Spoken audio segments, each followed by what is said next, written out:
আজকে আমার দুই ছোট বাচ্চা অসুস্থ বাচ্চাকে রেখে আমার 2টা রাত জেলখানায় কাটাতে হয়েছে। অবর্ণনীয় কষ্ট সহ্য করতে হয়েছে। না খেয়ে না ঘুমিয়ে আছি আজকে। আমাদের সামনের দিনগুলো অন্তত আমাদের কথা বলতে দেওয়ার সুযোগ দেওয়া হোক। আসসালামু আলাইকুম। আলহামদুলিল্লাহ, আল্লাহ তাআলা আমাকে মুক্ত করেছেন। আমি আবার সবার মধ্যে ফিরে আসতে পেরেছি। আমি তো আমার যে সমসাময়িক কারণগুলোই আমি আমার ফেসবুকে লিখেছিলাম, আপনারা দেখেছেন। বিশেষ করে আমি বাচ্চাদের যে হামের সমস্যাটা নিয়ে, বর্তমানে তেলের সমস্যাগুলো নিয়ে আমি সমসাময়িক আজকে থেকে না, আমি ইউনূস সরকার বলেন, হাসিনা সরকার বলেন, সবার সময়ই আমি আমার ফেসবুকে লেখালেখি করি। আমি এগুলো নিয়েই আছি। এটা আমি আমাদের দেশকে ভালোবেসে করেছি।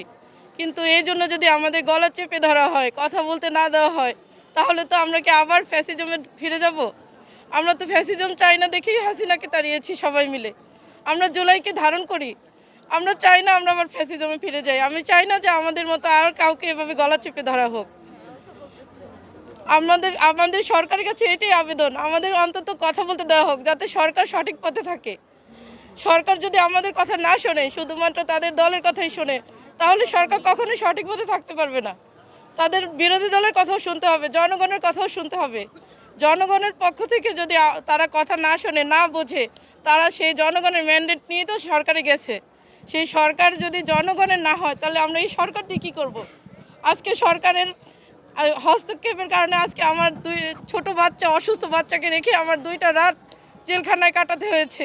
অবর্ণনীয় কষ্ট সহ্য করতে হয়েছে। না খেয়ে না ঘুমিয়ে আছি আজকে 2টা দিন পর্যন্ত। এই কষ্ট তো পাওয়ার জন্য আমরা এই সরকারকে নির্বাচিত করিনি। আমরা চাই আমাদের সামনের দিনগুলো অন্তত আমাদের কথা বলতে দেওয়ার সুযোগ দেওয়া হোক। আমরা কিছু করব না, আমরা শুধু বলবো, আমাদের বলার সুযোগটা দেন অন্তত। আমাদের মত আমরা যেন তুলে ধরতে পারি, আমরা এটাই চাই, আমরা এই আশায় ব্যক্ত করি। এটা তারা এটা আমাকে দিয়ে বলাইছে, মন গড়া কথা। কারণ আমি চাচ্ছি আমার জনগণের কথা। আমি একজন ফ্রিল্যান্সার, আমি শুধুমাত্র ভিউর জন্য, টাকার জন্য এই কাজ করতে যাব না। আমি অবশ্যই আমার দেশকে ভালোবেসেই এই কাজ করেছি। আমি আমার জনগণের জন্য কাজ করেছি। এটা আমার ব্যক্তিগত মতামত। আমি কাউকে চাপিয়েও দিইনি। আমি সরকারকে বলিনি যে আমার কথা আপনাদের শুনতেই হবে। আমি আমার জনগণের জন্য কথা বলতেছি। এখন এই কথাকে নিয়ে তারা যদি আমাদেরকে এরকম জনে জনে জেলে আটকে রাখে, তাহলে এরকম পরিস্থিতিতে পড়তে হয়, তাহলে তো সামনের দিকে কেউ কথা বলবে না, সবাই চুপ করে বোবা হয়ে থাকবে। তাহলে আবার আগামী 17 বছর আমরা আবার কি জেলের মধ্যে থাকবো? আমরা এই আন্দোলন, এই রক্তাক্ত, এই 2000 মানুষের রক্ত কি শুধু শুধু বৃথা যাবে? এতগুলো মানুষ অন্ধ হলো, পঙ্গু হলো, আমার ভাই, আমার বোন, আমার রক্ত, তারা শুধু শহীদ হয় না, আমাদের আত্মাকে নিয়ে শহীদ হয়েছে।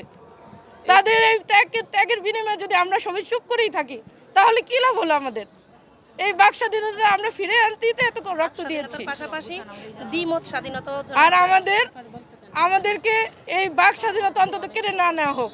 আমরা আর কি